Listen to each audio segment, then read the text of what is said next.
Okay, so why don't we get started?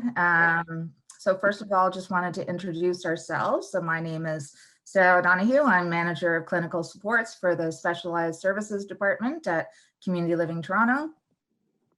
And you are? Sorry, one second. My laptop is just lagging a little bit. Okay, there we go. My name is Nicole Alphonse. I'm a behavior service consultant within the Specialized Resource Home here at Community Living Toronto as well. And this, so this topic today is what we covered in our newsletter for December, a tool that comes from acceptance and commitment therapy. And so we're just going to talk a little bit more about the tool and also look at psychological inflexibility as well. So just for some housekeeping, if everyone can keep your mic on mute while we're talking. If you have any questions, you can ask us questions throughout the presentations. You can raise your hand or type in the chat. And we just wanted to make sure that everybody understands that what we're doing today is we're reviewing a tool that is within the acceptance and commitment therapy toolbox. We're not actually ACT certified. This is just something for you to use in your everyday life for yourselves, something that we do in our lives just to sort of try to make things a little easier, which we'll talk more about. So one of the things that Nicole and I were talking about previous to the presentation is just, we've been talking with various people about holidays. And when you say, how was your holiday? Everyone sort of has the same, well, big sigh before they answer. So I can imagine that we all have experienced the same type of holiday. But Nicole, what did you do for your Christmas celebrations? It was very quiet this year. It didn't feel too different than any other day, to be honest. But I think it was nice to be able to really connect because there's a lot of hustle typically around the holidays, I find, like trying to fit in all your family and friends into a short period of time. And this year it was very much just limited to the household, right? So you kind of really had to make your own new traditions, right? I know the holidays look different for everyone, but for me, it was very different. We had to create new traditions for the year. And I do think that I am grateful for the opportunity to slow down and really spend a bit more time with those that are closest to me. Yeah, How about that's you, great. Sarah? Yeah, no, that's like a silver lining way of looking at it. And it's true. The hustle and bustle of the holidays are, to a lot of people, quite stressful, having to run around to different houses. So definitely that did not happen. In my family, we have a Secret Santa between all of the adults, and that's like the one present that I get for the year. So it's always really exciting. And we open the presents up after dinner. Which we didn't do, but we all sort of recorded ourselves opening up presents. And I thought that was really nice. Everybody was kind of all excited by themselves opening up the present and got to see it like 6 times. So I enjoyed that. But one of the things that we also want to recognize at this time with the pandemic, especially, and our Canadian winter, that we now have to look sort of ahead to the next few months. And it feels like a long time, and we've been in isolation for already a really long period of time. So what we did with the newsletter is that we wanted to focus on self-care over the last few issues. And so that's why we're here with this particular topic today, because it's especially hard when you're sort of so isolated. And we start to live in our heads a lot. And that's something that's really challenging, especially if you don't have a partner potentially who you can talk things through with, or even if you do, we still, regardless of what's going on in our lives, we all tend to sort of hack away at ourselves very meanly, really. We're not very good to ourselves. So how can we do that? So in terms of acceptance and commitment therapy, so this is it's a treatment package that was put together or was developed by Stephen Hayes, who is he's a cognitive behavior analyst.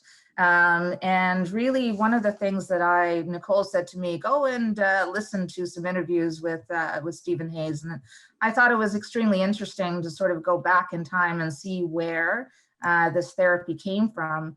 And it really does actually, he complimented Freud for the beginnings of the, looking into thought patterns, looking into sort of the psyche, and how important it was from that time to now to really come up with some, scientific tools that we can use to unlock the complexity of human behavior, because it really is basically a very, human behavior is something that is hugely complex, has been worked on by, philosophers from thousands of years ago to now. But one of the things that he said that I thought was particularly interesting is that so many of people's problems come in part from how we think about things. And that's what mental health problems are. And we're not very good at recognizing our thought patterns. That we need to, like, clinical-based theories on cognition really focuses on the importance of catching cognitive errors, our underlying beliefs, and sort of find some way to measure that.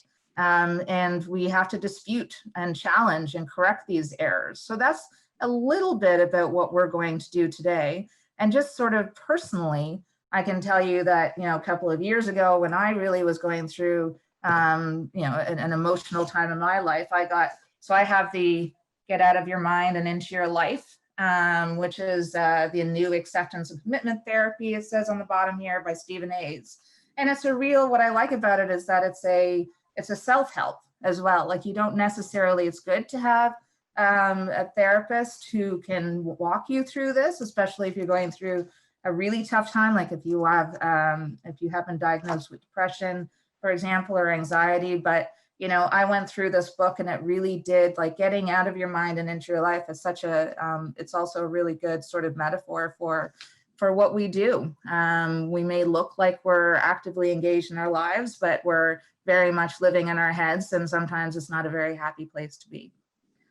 So how about you, Nicole, in terms of your personal experience with ACT? My experiences with ACT have been very varied and across not just myself, but also in some limited capacity, implementing some ACT strategies with families that I've supported in the past, and also with staff that I've supported. So I stumbled into ACT. I don't even really remember the first time that I was exposed to ACT. I think maybe just from doing a lot of research. I'm in a lot of Facebook groups for different therapies and different disciplines, and I'm often reading about cognitive behavior therapy, or just like research related to it as well, all the research that comes out to it. And I stumbled upon it, and it really resonated with me, this idea of not trying to change the content of our thoughts and feelings, because I'm sure, as all of you have at some point in your life, felt uncomfortable with how you feel or what you're thinking, and then tried to push it away, right? Like, CBT is often talked about, cognitive behavior therapy is often talked about trying to change or manipulate what you're thinking, or trying to get rid of them. Those are very common techniques used in CBT. But for me, that had never worked. And those thoughts were always coming back, and they were always there. And if, maybe I was able to change some of them, but new uncomfortable or negative thoughts would come up. And ACT really resonated with me, because it's not about changing or getting rid of those thoughts. It's actually about accepting and using other strategies, we'll talk a little bit about later, to kind of live your life according to how you want it to live your life, right? Like, according to your values. And in order for you to be have a good quality of life, I'm very cautious to use the word happy, because that means something different to everyone. But that's when I stumbled on The Happiness Trap by Russ Harris, which is a book, Sarah. And I know I recommended it to you and I recommend it to everyone. I'll always plug it. But it honestly changed my life. And ever since then, I've been more and more into ACT. I went to an ACT boot camp back in January that was presented by two like pretty big names in the field of ACT. They've conducted many research studies and they do a lot of trainings and presentations and conferences. And now I'm also trying to integrate it a little bit into the staff that I support during some clinical supervision. So doing some of the strategies that we're going to talk about today with them. Great. Okay, so let's jump into them. So sorry, briefly, this is what we're going to go over today. Sarah already touched on this briefly, but we're going to talk about psychological flexibility, the components of the ACT Hexaflex, and the 6 core processes. And then we're going to talk about using the ACT matrix. We're going to go through an activity and then we're going to finish off with a question period. That's our agenda for today. And can I just ask quickly, can everybody put, so anybody who watched the video that is attached to the newsletter, can you put a yes into the chat? Please, just want to see how many people have seen the video, and that will help us determine whether or not you have, you've already seen the example we're going to give. Okay, sorry, go ahead, Nicole. Okay, are you monitoring the chat? Yeah. Okay, thank you. So this is the ACT Hexaflex. And if you had the opportunity to read the connectability, the Learning Together newsletter, you would have seen an infographic. It looked similar, but a little different to this one. We didn't go too much into the Hexaflex in the newsletter because it is pretty content heavy. There is a lot of information. And it can be a little overwhelming at first. So today we're not diving deep into it either. We're really just doing a high level overview of these 6 core processes of ACT. And essentially, when you go see an ACT therapist and say you're working through a problem using ACT, the therapist will move through these 6 core processes with you. You don't start at any one place. And you can move through it you can go back and forth. It helps guide the intervention, as you want to call it, or the clinical casework. So what happens is the therapist would get to know you, do some activities and exercises with you, and figure out which core processes are in need of more immediate attention. They would kind of do like a little bit of a triage, right? Like, where do we start? And then they may dive into values or diffusion or whatever. And then typically you need to move through all of them. So let's go through it really quickly. The first one is called values. And the red writing underneath is the opposite of having values. So our values are things that are important to us, essentially. They can be people, they can be, more abstract things. They can be, I can give some examples. Like for me, a really important value is integrity and also respect. So for that looks different for everyone as well. So when you meet with a therapist, they get really curious and they ask really hard questions and then you have to you really need to be specific about your values so that you can figure out how to live according to your values. The opposite of values is lack of direction.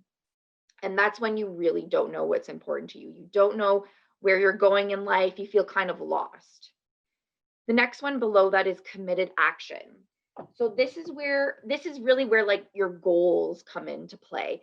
This is where your goals align with your values and you're taking active steps to reach your goals or your values. The opposite of that is inaction or feeling stuck. So you're not actively taking steps to meet your goals or to live in a way that meets your values. The bottom one here is called self as context. this is a very difficult concept for people to understand. I am still very beginning learning about this concept, so I'm only going to touch on it very briefly. I do recommend that if you are curious about it, that you do your own research.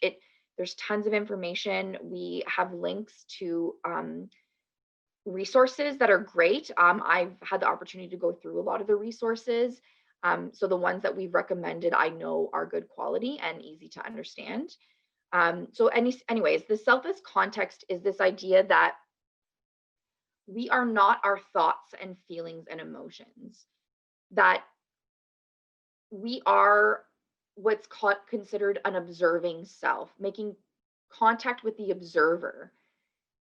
And what that really means is that our narrative or our identity is not the content of our thoughts, feelings, and emotions. So the opposite, as you can see down below, down below is self as content. So seeing ourselves as how we're feeling. So if we're feeling worthlessness and shame and we're feeling stuck, that is not who we are.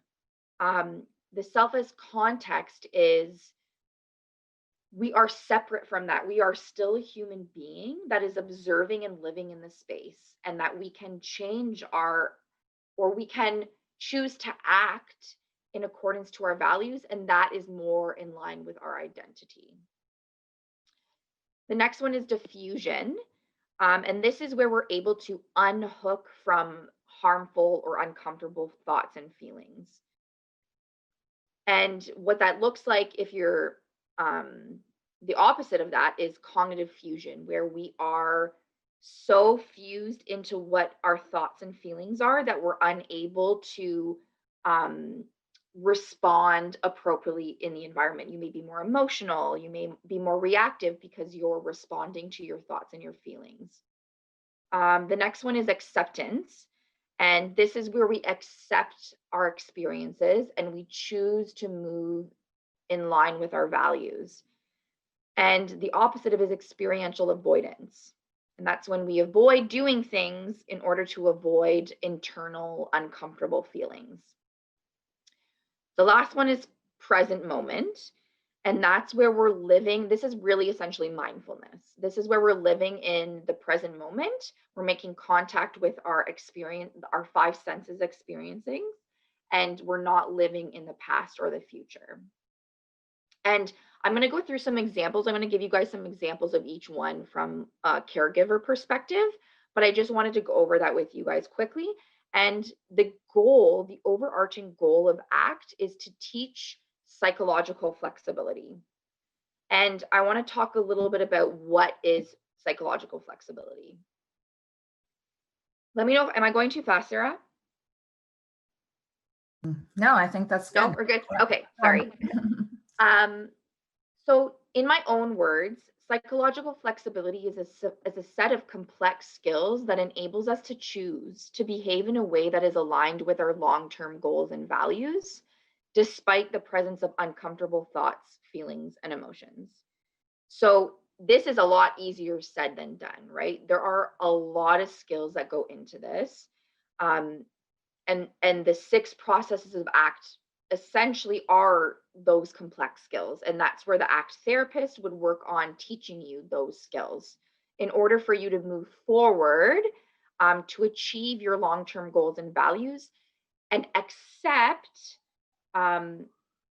your situation or your feelings or your thoughts. And I really like this little graphic here. It's this little man. He's walking towards value, he's walking towards value direction, and you'll notice he's carrying balloons. He hasn't let them go. He's taking them with him. And, you know, it says self-doubt, ugly memories, anxiety, depression, all these things are there, and he's accepted them. He's taking them with him. He knows that they're not going anywhere, that they're going to come at some point, and he's taking them with him. Sorry, 1 second. There we go. So now that we know a little bit about what psychological flexibility is, I want to talk about what psychological flexibility isn't. So the opposite, which is inflexibility. And this is a really nice little graphic. I like it because it gives very easy words to understand, nothing too complex. So let's go through it really quickly. No clarity around personal values. When you don't do what's important to you, when you see a singular rigid story of yourself, when you're buying into unhelpful thoughts or stories, pushing away thoughts and feelings, and when you're living in the past or future. So let's go back to this, and I want to walk you guys through an example. So I'm going to give you an example of a caregiver who is looking after an individual with complex needs. Okay. And they are working full time. They do have family at home. So they have a spouse and they have other children at home. So for this individual, or for this family, I should say, the family is feeling like they don't really know what's important to them. They almost feel like there are so many important things in their life. Um, they feel like they're being pulled in all kinds of directions, right? So they're feeling like um, work is important, right? Their family is important. Um, Health is important. They're feeling like so many different things, and they're having a hard time prioritizing. So in for values, they would need to oh, there we go. Sarah, did you admit Haley? Sorry. Don't worry, I'm keeping track of it. Okay, cool. Go on. I just got a pop up there. So really an ACT therapist would sit down and do some exercises with them to really make it clear for them what their values are.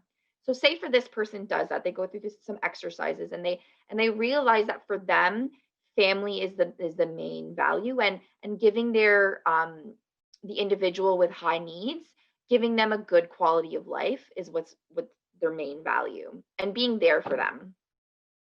So the next one, committed action.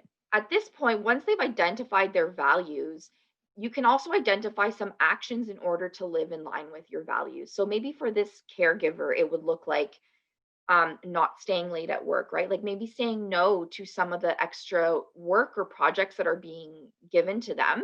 Maybe they need to ask some coworkers for help so that they can leave work on time more often to spend time with their family. Maybe that also means asking their other children to help out around the home more often so that they're not always doing chores and they can spend more time with their family, right? Spending good quality time with their family. So that's one example.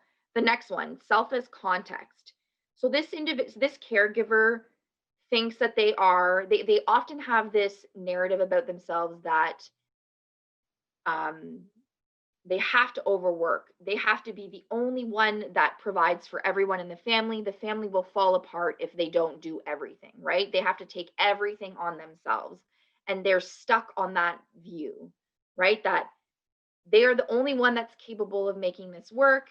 They have to work crazy hours at home and at work at all times. And it's just the way it has to be.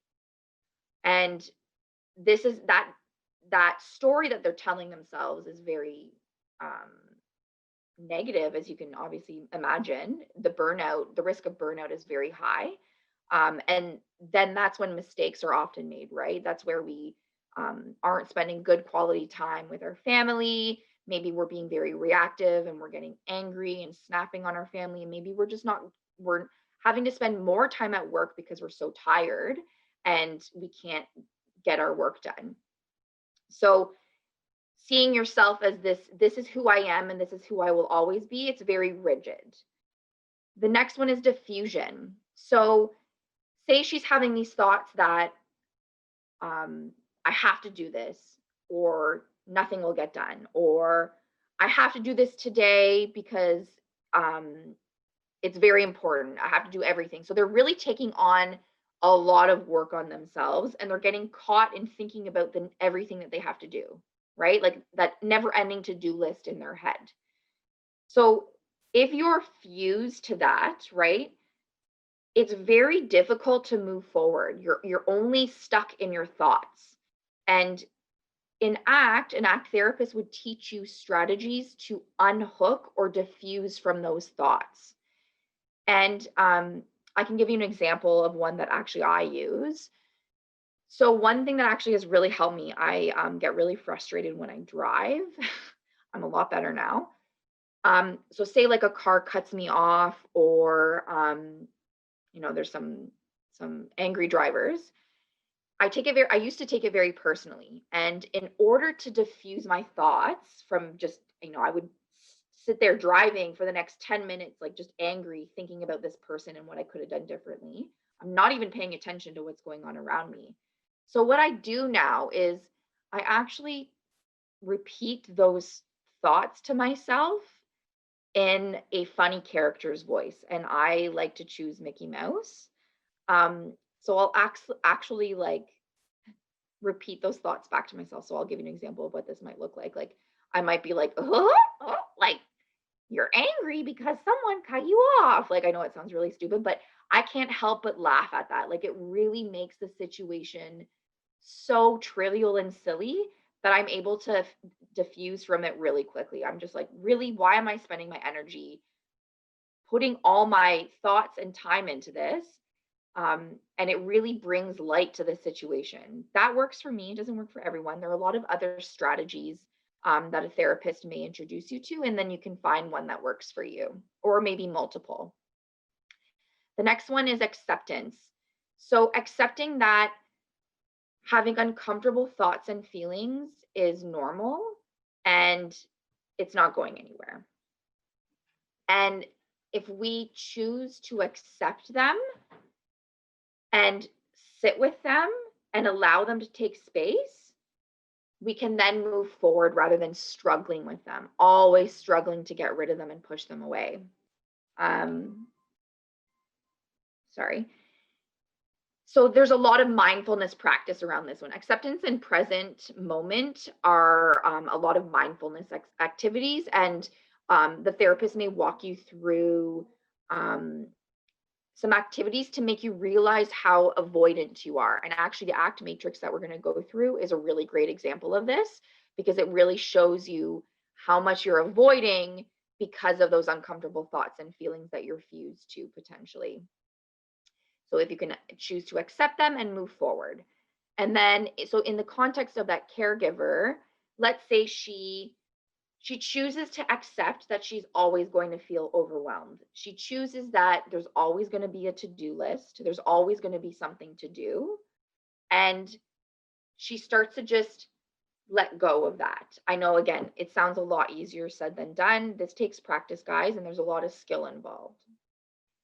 And the next one is present moment. So instead of always being worried about the future, what's going to happen to my children, how am I going to pay the bills, or how am I going to go to work if they get sick, especially that's a big one right now, or how am I going to take care of my kids while they're at school, like at home doing school virtually.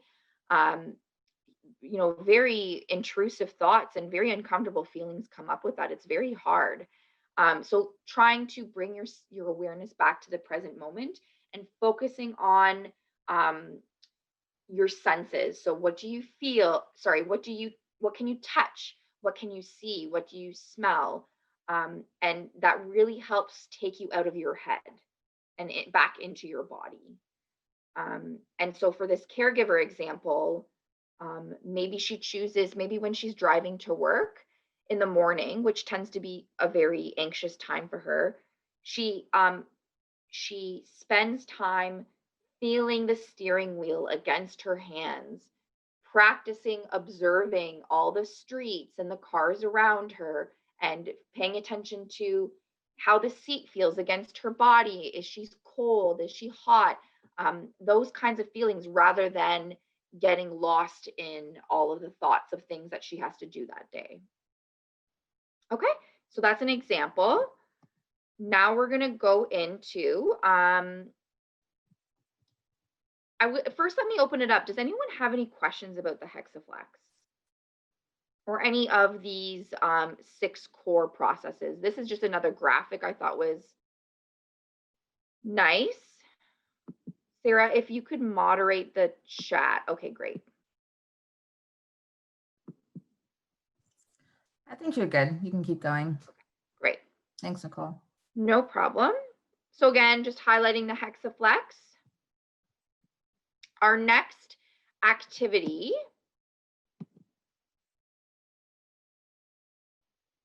sorry, my laptop keeps sticking. There we go. So Sarah already asked this question about who's watched the active video on connectability.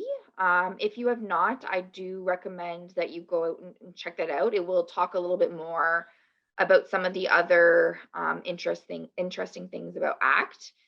Right now, we're going to go through an ACT matrix demonstration with Sam, who is a behavior service consultant in one of our resource homes as well. Sam, are you there? I am here. Hello. Hi, how are you today? Good. How are you doing? Good. Do you want to give a little introduction? Sure. I'm a behavior services consultant for the Buttonwood residents in the specialized resource homes. Awesome. Thanks for being with us today, and thank you for going through this exercise with us so that the other participants can experience one exercise that can be used to help individuals work through those 6 core processes. So if you haven't had a chance to watch the video, I'll just give you a quick summary. This is the ACT matrix, and it really goes over the 6 core processes of ACT, and it helps kind of organize your current situation and make it's kind of like a little assessment. So we're going to do that today, and I'm going to move you guys through it in the direction that you're supposed to go, and I'll kind of do a little explanation of each while we're going through it. So we're going to start in this lower right quadrant right here.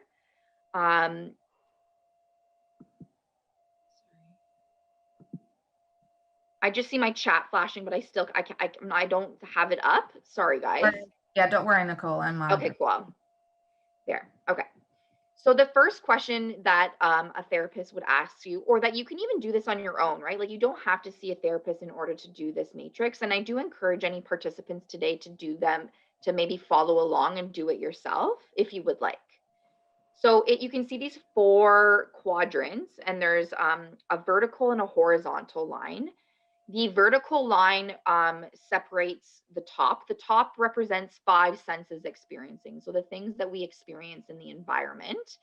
Below that's the horizontal line. Below the horizontal line is the inner or mental experiencing. So that's the things that we're feeling inside of our body.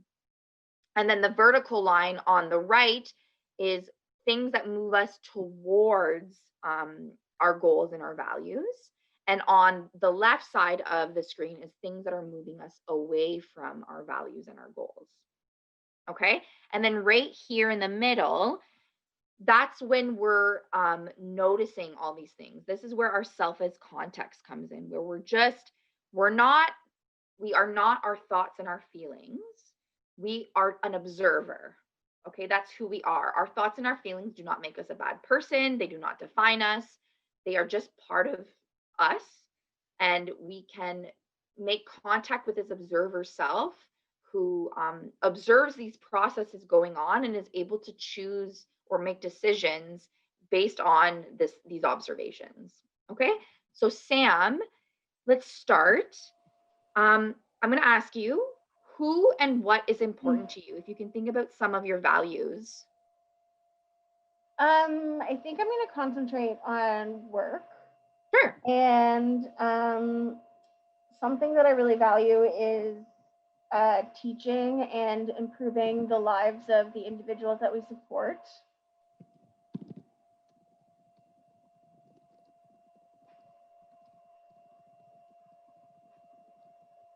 When you say teaching, do you mean like teaching the individuals?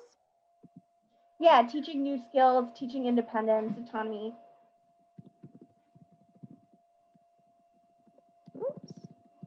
independence, autonomy. Great. Those are great values. So now we're going to move over to the bottom left quadrant. So what are some, and this might get a little personal, you don't have to share anything you don't feel comfortable with, but for participants who may be doing this at home or who take the opportunity to do this at another time, this is a really difficult thing to realize or to unpack. You're probably going to start feeling uncomfortable as you think about these things, but really just it's about noticing and writing it down and trying to be non-judgmental, just being very honest with yourself. How do I feel when I'm getting stressed? How do I feel when I'm getting stuck? Okay, and just writing those down. So Sam, what are some thoughts and feelings that show up for you when things get really hard at work or when you're in a really difficult situation at work?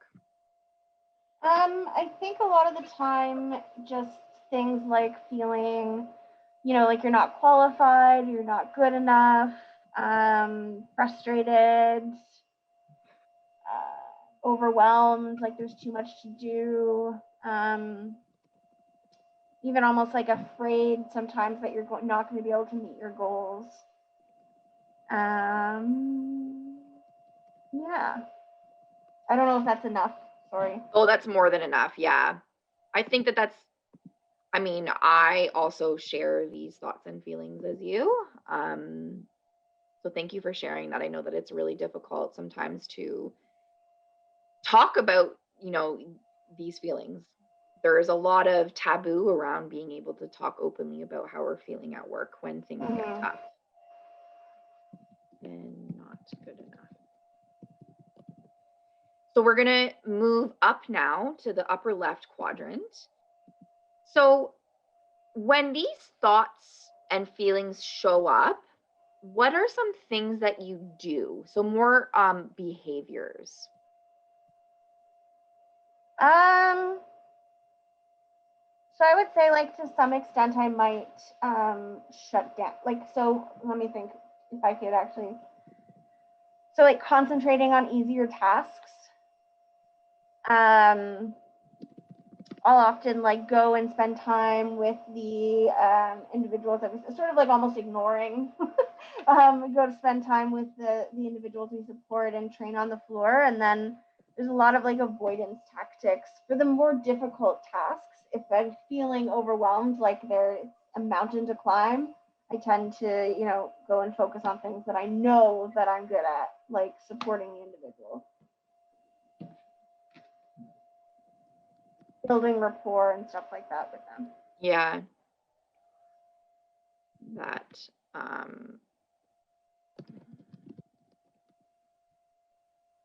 Yeah, no, that's great. Thank you.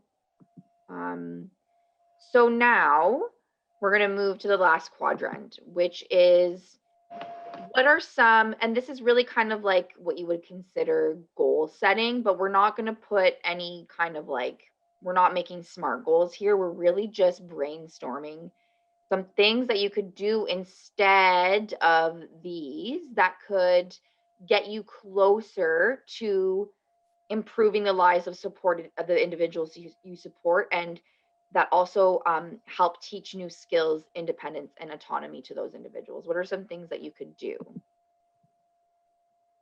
The first thing I think about is really celebrating small successes and making sure that you're sort of understanding that every step forward is a positive one. So kind of like bite-sized pieces and celebrating those.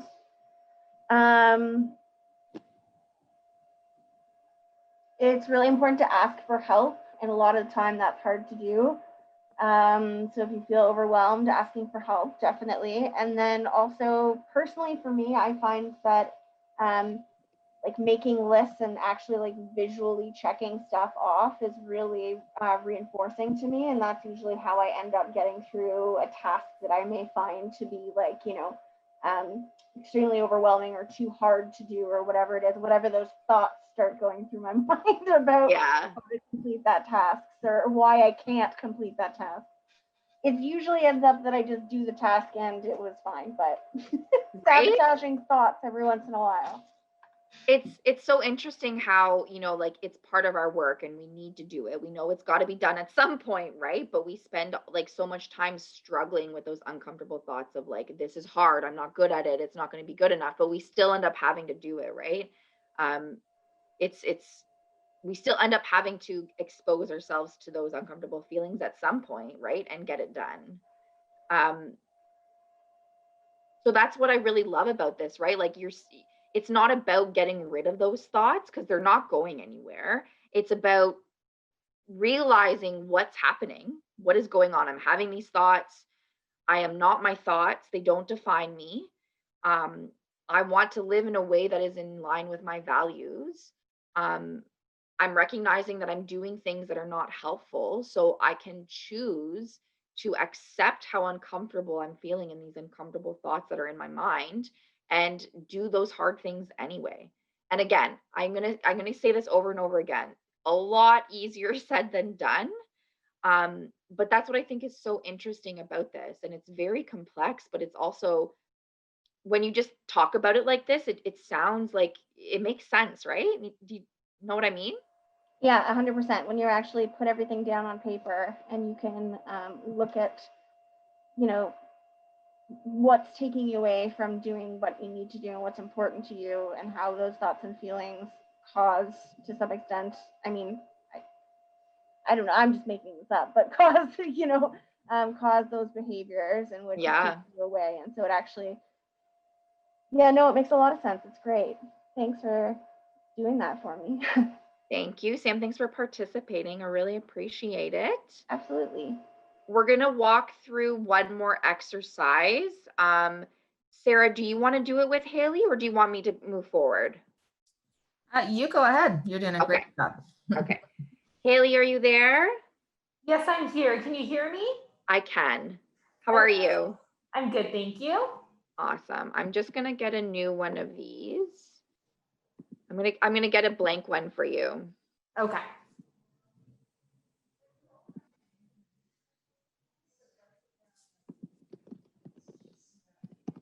How are you doing? Do you want to give a little introduction? Sure, of course. My name is Haley Dale. I'm a program supervisor with the Etobicoke North York region, and I supervise Annette Group Home, which is a group home for adult males with autism. And just as an FYI, I'm currently parked out on the floor of one of our guides' bedrooms because all of our other rooms are taken up. So if you hear some things on in the background, that's why. Aw, thanks for taking some time to be here with us today, Haley. No problem. We really appreciate it. Okay, so we're going to do the same thing with Haley. And just to give you guys a different perspective of how the ACT matrix is done. And again, feel free, you guys can run through this again with yourselves, or if you just want to watch and take some notes.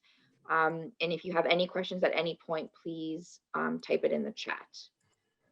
Okay, so Haley, are we looking at work for you as well? It's kind of like a work personal hybrid. Okay, cool. I'm excited. Okay, so can you tell me a little bit about your values and things that are, or who and what is important to you? Sure, of course. So when I was thinking about this exercise, I was thinking about how what I really value is quality time outside of work spent with my loved ones, and also time to like really practice the hobbies that are important to me.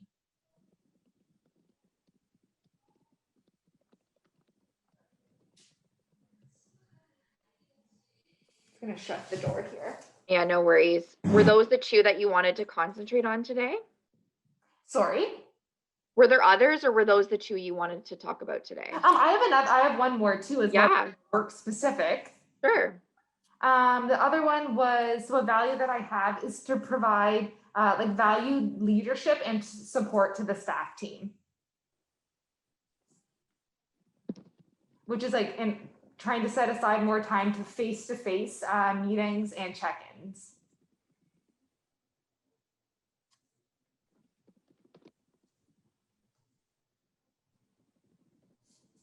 Great, those are really good.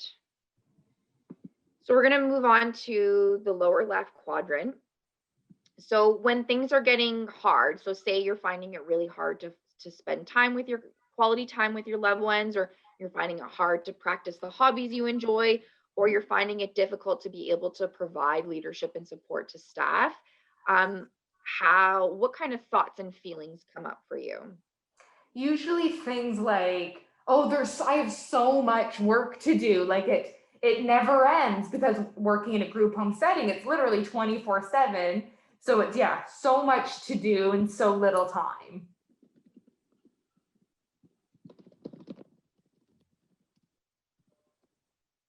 Any other thoughts or feelings show up for you? Yeah, sometimes feeling like I think to myself, oh, are people going to think I'm not doing my job if I'm not available at all times? So almost like you're not around enough. Yes, yes. Like should have, that face-to-face time should be happening as much as possible all the time. Yeah.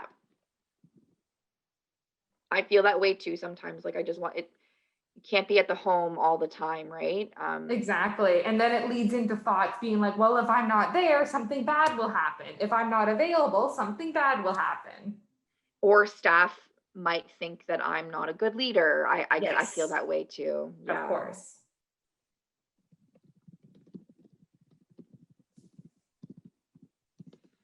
In terms of spending quality time with your loved ones or practicing hobbies, what are some thoughts and feelings that come up there? Sometimes it's feeling um, like I'm so stressed out that I'm not able to actually enjoy my time outside of work. So like it's kind of like, well, I might as well work because I can't turn my brain off anyways. Ah, that's a good one. Feeling stressed.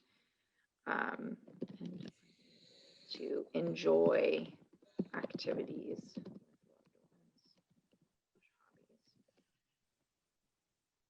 That's a really good one. I mean, not good, but like a good example. Yes, came up with it all on my own. No. Okay, so now, what are some things you do when you're having these thoughts and feelings? You like typically it'll be things like constantly checking my work phone, like if I'm at home or like outside of my work hours. Always having my laptop readily available with me, whether it's I go out for a walk or something, always like carrying my things with me just in case something might happen. Other things is I'll just spend like I'll just like instead I'll just sit on the couch and just think about all of the work things and the stress that I have instead of actually using that hour or two to spend quality time with my partner. Or I will constantly talk about work. Ah,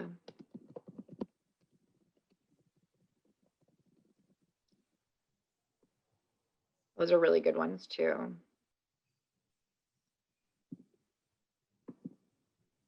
Okay, great. Thanks, Haley. And was there anything else you wanted to add for that? Uh, Let me just see here at my notes if there is. No, I think that was, Yeah, it's lots. yes. What are some things that you think that you could do to get closer to the things that are important to you? I think one of the biggest things is to is to reach out to my fellow coworkers and just talk to them, because I'm sure we all feel this way. I know I'm not the only one, but just to recognize that I'm not the only one that feels this way, and then maybe ask for other people how they best set aside their time outside of work or how they organize their time, maybe to get some just like some pointers from how other people do it. So learn. Like that. Yeah, so not even just like asking for help, it's also about like a support, like that extra support, the emotional Exactly. support as well, right? Exactly. So not feeling so alone. Yeah, that's a really good one. Sometimes for me, like I get really caught up in like the administrative help. Like, can I get you, if I'm really overwhelmed, I may ask someone to help out with like something administratively or a task, but I often don't think about like needing support for thoughts and feelings and like those other things that come up too, right? That's very true. We get so focused on like the tasks in front of us that just this needs to get done, then this needs to get done. We don't think about setting that time to actually think about what do I need in this moment or what would benefit me and help me. Yeah, absolutely. I mean, we work in this giving profession for a reason because that's what most of our mindsets are. I agree. And I think, like I was talking to with Sam, like these thoughts are not going away, right? These are things that are going to persist because we care and because we are passionate about our what we do, right? And I imagine that other caregivers and other supporters feel that way as well, right? They care immensely about what they do, and there's a lot of burden in that as well. Mm-hmm. What are some other things? I was saying so very similar to what Sam says, but different examples, is to start out small. So just set aside an hour, which is what I do now, like set aside an hour every night to read. So sit down and read a book of my choosing that brings me joy and set aside that time. So know that at the end of the day, I have that to look forward to.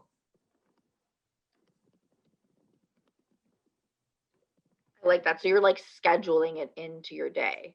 I need to, so it's like I need to prepare and schedule everything for my work day, and then I have things set aside, like it literally in my calendar. Sometimes my personal one will say make dinner, eat dinner, spend time with my partner, then do this. Like I need to see everything laid out like that, and that's very helpful for me. It's how my brain works. That's so good. I'm glad you figured that out. I actually just as we came back from the holidays, I started setting reminders for myself to eat, because I often just like get caught up in the day. But I've programmed reminders into my phone now to eat lunch or to eat dinner and stuff. So I do that to drink water, because my go-to is just to make a coffee to drink. And then you're all caffeinated, and that doesn't help, like with all the racing thoughts, right? Yeah. Anything else? No, I think that was pretty much it. And just, again, just practicing being open and honest about how I'm feeling and what's stressing me out. Sometimes just saying it out loud, it takes the weight off my shoulders. Just recognizing, oh, this is how I'm feeling, saying it out loud really helps. That's really good. So that's actually considered like a diffusion technique. Mm-hmm. So that's really right there, you're doing diffusion.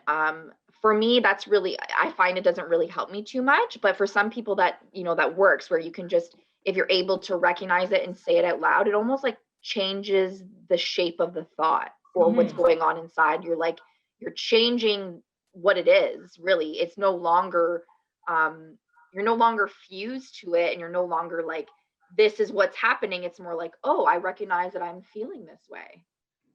Yeah, sometimes it feels like it like takes the power out of it, and I'm able to actually see it clearer, or I hear myself say it and recognize, oh wait, that's not actually true. There you go. You've already been practicing diffusion, Haley. That's great. Thank you. Awesome. Okay, thanks for joining us today, Haley. We really appreciate it. Awesome.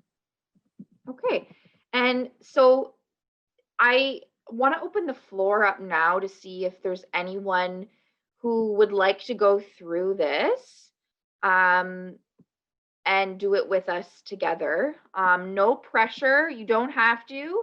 Again, you can do it at home. This is a PDF that you can download. Jason from Connectability graciously made this for us, and he's actually put together a lot of our resources, and he put together this webinar today. So thank you, Jason.